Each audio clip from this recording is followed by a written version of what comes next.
আমি পুরো এলাকা ঘুরতেছি আর তুই খেতে কি করিস? কে আজ হস না গাছ বাঁচতাছি।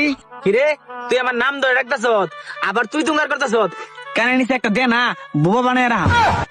দেখ শাহিন, তুই আমার বিয়ে কবে করবি সেটা বল। বিয়া আবার তোরে? আমার একটা মান সম্মান আছে না, তোর মতো ছেড়ে আমি বিয়া করাম? যা যা আনতে যা।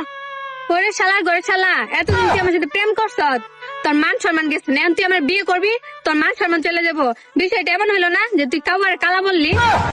দেখ তুই আমার লেভেলেই নাই, এখনো সময় আছে। ভালো করে লেখাপড়া কর, লেখাপড়া করলে বাংলা টাকা তোর বিয়ে হইব। স্কুল লাইফে তুই আমার প্রেম শিখাইছ, আর প্রেম শিখাই তুই এখন আমার বিয়ে করবি না? না না, তা তো কখনোই হবে না। আমার দিয়ে আর পড়াশোনা হইব না, আমার এখন পড়াশোনা ভালো লাগে না, ভালো লাগে তোরে। চল কাজী অফিসে। কানে নিচে একটা দিলেই সব ভালো লাগবো, বুঝছস? ও এতক্ষণ ভালো কথাই বলছি, শোনাস নাই? ঠিক আছে, এটা কি রে? তুই বিয়ে করবি না বল। বিয়ে করাম তো। শালা বিয়ে করাম। কাজী অফিসে যাবো আজকে আজকে নয়। আর কয় মাস প্রেম করে লই, 5-6 মাস প্রেম করি। আমার তোমার পিছনে ঘুরাইতেছো বান্দির মতো না, আর সারা জীবনে ঘুরতাম তোমার পিছনে, পরে তুমি অন্য মায়ের বিয়ে করবা। কিরে তোরা বংশের মধ্যে কেউ ডাহাত বাহিত আসেন নাকি? আরে কোনো ডাকাত নাই, কিন্তু আমার দাদার বাড়ি হচ্ছে ব্রাহ্মণ বাড়ি, এইটুকুই জান। তোর দাদার বাড়ি মামা বাড়ি?